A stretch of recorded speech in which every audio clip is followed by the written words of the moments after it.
안녕하세요. 안녕하세요. 뼈 때리는 닥터정의 닥터정 미코 최입니다. 반갑습니다. 네, 오늘은 교통사고 질환과 그 치료 과정까지 얘기를 해보려고 하는데요. 저희 병원에도 교통사고 환자분들이 정말 많이 오세요. 교통사고 환자분들 특징이 보통은 처음에 이제 내원하실 때는 별로 안 아프다고 하세요. 증상도 뭐 별로 없고 조금 뭐 불편하고 뭐 뻐근한 정도다라고 말씀을 하시는데 며칠 지나고 또 다시 또 보면 환자분들이 그제서야 통증이 좀 더 심해진다라던가 아니면 안 아프던 데가 또 아프다 이렇게 말씀하시는 분들이 굉장히 많습니다. 그래서 왜 그렇게 느끼시는지 그리고 증상이 왜 갈수록 조금 심해질 수 있는지에 대해서 조금 알아보려고 합니다.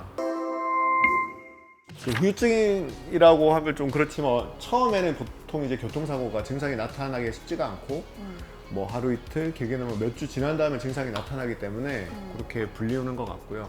증상에는 뭐 여러 가지가 있을 수 있죠. 심한 교통사고 같은 경우는 뭐 골절이나 아니면 뭐 장기 파열까지도 있을 수도 있고, 보통은 이제 가벼운 접촉사고나 그런 경우에는 뭐 염자라고 하죠. 근육이 잠깐 놀래고 하는 것들, 그런 걸로 인해서 뭐 주로 아프신 게 이제 목, 갑작스럽게 이제 움직이다 보면 목 근육이 다치거나 염자가 일어날 수 있고, 등, 허리 조금 더 심하게 부딪힌 경우에는 머리가 뭐 핸들에 부딪히는 경우도 있고요. 머리가 핸들에 부딪히지 않더라도 목이 앞뒤로 움직이면서 뇌 진탕이라고 하죠. 그러니까 두부에도 조금 손상이 있을 수 있어서 두통이나 어지러움증 같은 것들도 있을 수 있죠. 그렇더라고. 네.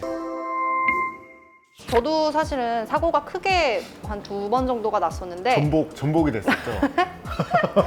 네, 사실 저는 너무 아프니까 주사 치료나 아니면은 뭐 다른 충격파 치료도 있고, 사실 정형외과에서 할 수 있는 치료가 많은데 선생님은 이제 간단한 치료만 해주시더라고요. 거기에 대해서 좀 왜 그런 건지.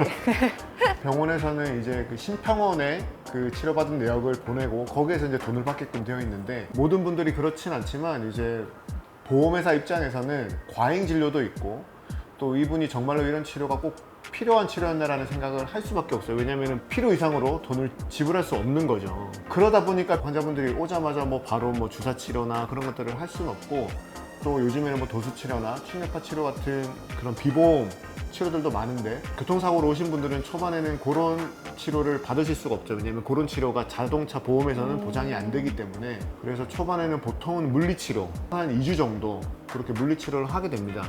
그래서 2주 정도 치료를 한 다음에 그럼에도 불구하고 통증이 남아있거나 그런 경우에는 이제 거기에 한해서 MRI 같은 정밀 검사를 할 수 있고, 거기에 따라서 또 주사 치료가 필요하다고 생각이 들면 또 주사 치료까지 2주 이후에 시행을 하게 되죠.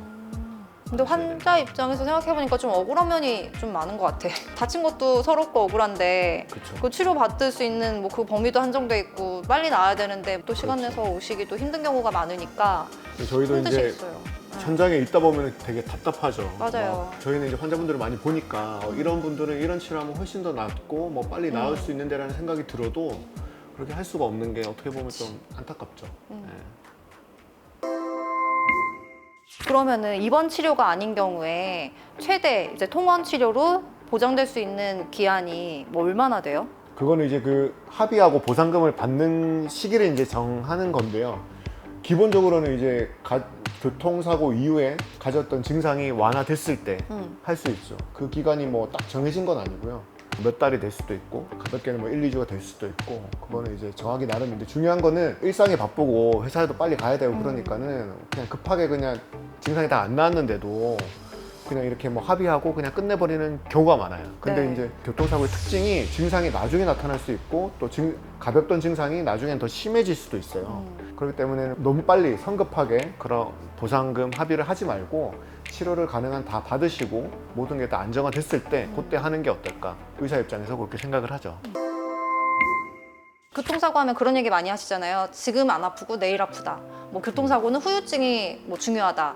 후유증이 크다. 뭐 이렇게 얘기를 많이 하시는데, 진짜 그렇죠. 교통사고를 겪어보니까 되게 뭐 이렇게 당일은 사실 아픈 걸 못 느끼겠더라고요. 뭐 놀래서 그럴 수도 있지만, 근데 다음날 뭐 다다음날 되니까 더 아파지는데 그게 왜 그런 거예요? 근육이 놀래서 그런가?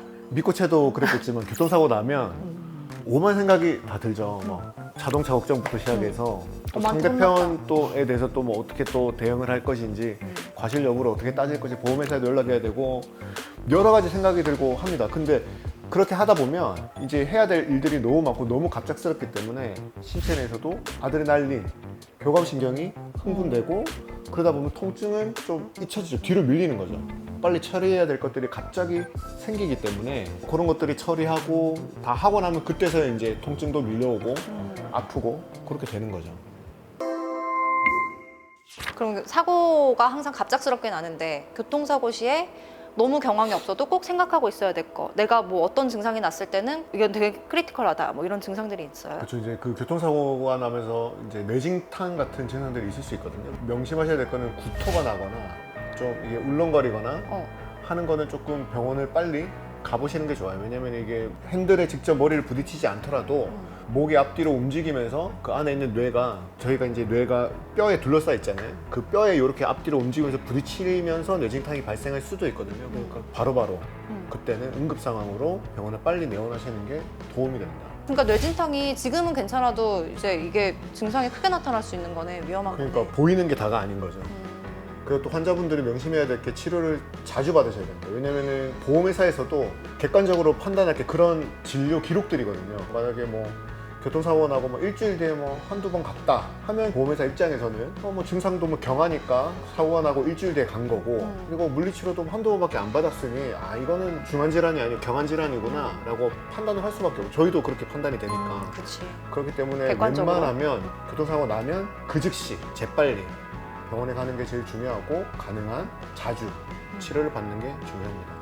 그럼 오늘은 교통사고 질환과 뭐 치료 방법, 뭐 보험 적용 이런 것들에 대해서 간단히 알아봤는데 교통사고 당하면 가장 중요한 게 일단 최대한 빨리 뭐 늦어도 네. 다음 날에는 병원을 가서 최대한 자주 치료받는 게 좋다. 이게 가장 중요한 거네요. 맞습니다. 네, 그것만 기억하고 계시면 될 것 같습니다. 오늘 저희 영상이 유익하셨다면 구독과 좋아요. 눌러주세요.